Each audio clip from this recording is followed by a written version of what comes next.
Check, check. 1, 2. Next door, yoga babes. Welcome back. So, the last episode we talked about building the queen. And this week we're talking divine union. So, divine feminine is that queen energy that eventually, as a woman progresses, she begins to tap into. Within the healed feminine, that's where the divinity comes into play. And that also is the same for masculinity, right? So I would say before finding your soulmate, you find your twin flame. And that kind of shows you the unhealed parts of yourself. From there, if you are someone who likes to learn from your lessons, you would technically, hopefully, once you learn your self worth, evolve into that next stage where you're able to really find your soulmate. Because when you show up as your full authentic self, the people who are looking for you can actually find you, which is the hardest and most beautiful lesson to learn. It's terrifying. Truly, there's so much fear. And I believe it is built that way in order to kind of keep everyone uniform. But there's so much fear in just being your true authentic self. And that's where I believe the divinity comes into. So, when it comes to finding that divine union, you truly do have to become what it is that you need, right? Because you're attracting that. So, there was a time in a land far, far away where I accepted less than I deserved. It's crazy. I can't even believe it. I don't even know that girl. And she taught me a lot of lessons. I don't usually allow that to be my story, but for lesson's sake and for teaching's sake, I'll just say that it was almost like I kept telling God, the universe, exactly what I wanted, and it would serve me versions that were very similar. And I would get so excited that I would think, I'm moving in the right direction and begin to kind of get comfortable and settle into that. And then I would see that I didn't do enough research on my own. And that's relationships, that's, within my own personal practices, everything. I had I guess, kind of like a past life and medium reading. And whenever this happened, it was tarot cards. So whenever this happens, I had a download from my great grandmother. She rode horses in the circus. She was an artist. She was amazing. And at this time, I was dating someone who was honestly wasting my time. I should have been putting my time into myself. And I wasted my own time. But she came to me in this reading, and the lady who was giving me the reading said to me, she's like, I don't know why, but she's telling me to say this to you. Who cares if they like you? Do you even like them? And it took me a minute to be like, whoa, do I? Like, I like that they like me and I like the way that they make me feel. But whenever it comes down to my morals and my values, is that someone that I picture myself growing into my best version with? The answer was clearly no. That was more of a entertainment time in my life. So we move forward, we progress, right? Onto that next level. It's kind of like you're in a video game and you're just like winning level, hacking level, leveling up every time you learn your lesson and you progress. So back to that divine union, right? You start from someone with little knowledge about yourself and others. And then as you learn what you like, the things that make you who you are, your values, your moral code, the things that matter, you begin to kind of set a solid foundation to attract the right person. And whenever it comes to that divine union, it is so important. And to me, I cannot accept anything less. I've tried. It goes against my soul contract. I'm truly going against what I deserve and what I need to thrive. So the reason why I would say this divine union is so important is because in this life, right, there are so many things that we have no control over.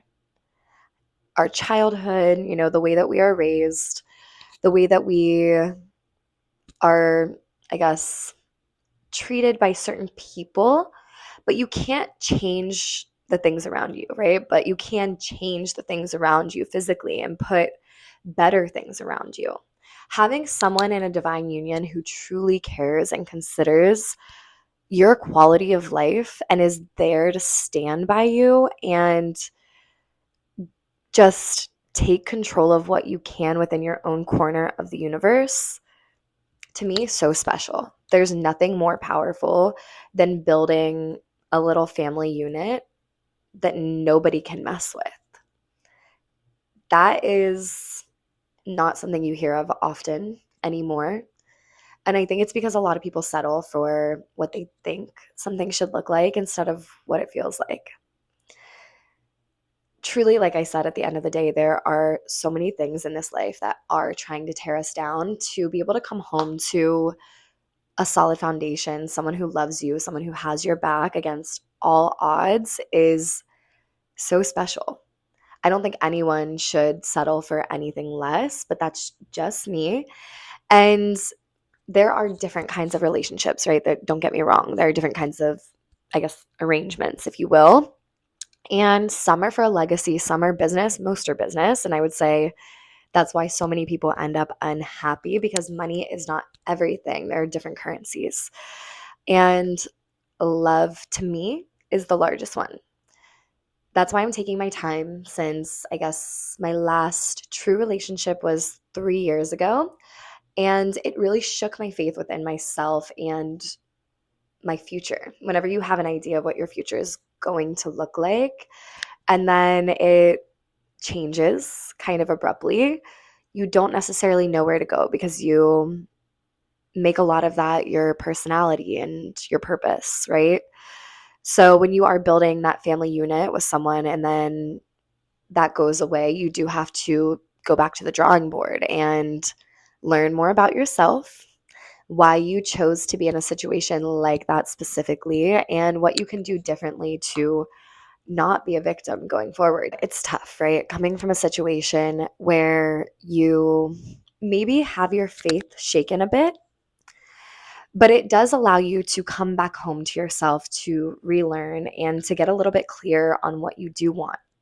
If you settle for those things that don't make you feel good and are out of alignment, you're cheating yourself out of such a beautiful life and so many things that you could have in those everyday moments, right? Imagine sitting in the morning, sharing a space with someone who you truly enjoy being around. Like when they're not around, you want to share these moments with them. When you're in a museum, you want to be walking around for hours with them because you don't want them to miss a single thing. You want to talk for hours and hours about philosophy and medicine and, just history and whatever it may be. Or you can be with someone who you tolerate, who you barely like, and you definitely do not enjoy, that you cannot wait to leave the front door. To me, money cannot buy that peace that you have at home. And when you are your own home and someone comes into that space, they also become that place for you. I'm not saying that that is what you should aim for without bringing something also to the table, because I think it goes both ways. I water you, you water me. The only thing that you can do for me is to work on yourself. And the only thing that I can do for you is to work on myself. I love that quote, because when you do come out of a situation that, like I said, might shake your faith a little bit, and you do go back to the drawing board, it brings you closer to what you do want. When God and the universe is serving you up a platter of what you almost want, it's a test of, okay, are you going to settle here? Are you going to demand what you really want?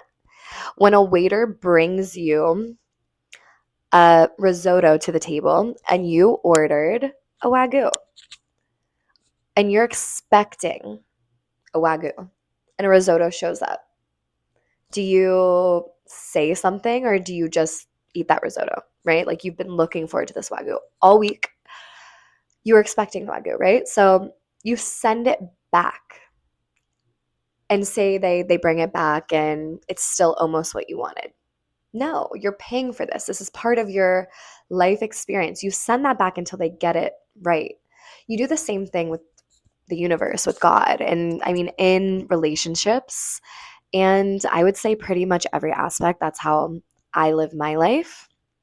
So just getting clear on who you are, what you want, becoming that highest version of yourself, and then finding somebody to match you there, to meet you there. I saw something today and it was this beautiful woman on Instagram. She was talking on a reel and she was saying, I cannot be friends with girls who talk bad about men. She's like, I can't. She's like, that's my number one thing where I'm just, girl, like, no, I'm sorry, you cannot come into my vortex. Like, that is low frequency. If a man is not treating me right, number one, he's not around anymore. There's nothing to talk about. And number two, I'm not going to bring that to my friends and waste our time when we could be talking about our dreams and our aspirations and someone who like cannot wait to treat us good. And it's so true. Not only are you cheating yourself out of a quality conversation experience with someone else, but you're also lowering their frequency as well. So consciousness, baby. It is collective butterfly effect. You know, like butterfly flaps its wings, you feel it in India. I mean, like what one little movement does within yourself reflects within the world. So within that divine partnership and that divine union, it all begins on the inside. And I really truly think it's worth the work. It lasts so much longer when you have a good foundation to grow on top of. Yeah, I mean, who doesn't want to have a best friend, have a home, have a solid place to go to when life gets hard? So that's it for me on Divine Union. I really, really am a big believer. And even though I think the world has tried to shake me a little bit, huge lover girl, but for the right one, that is key always. Thanks so much for coming over, and I'll see you soon next door, Yoga Babes. We're going to Rome, Greece, Croatia, London. I don't even know where we're going next, but I'm bringing you with me. So stay tuned. I love you guys.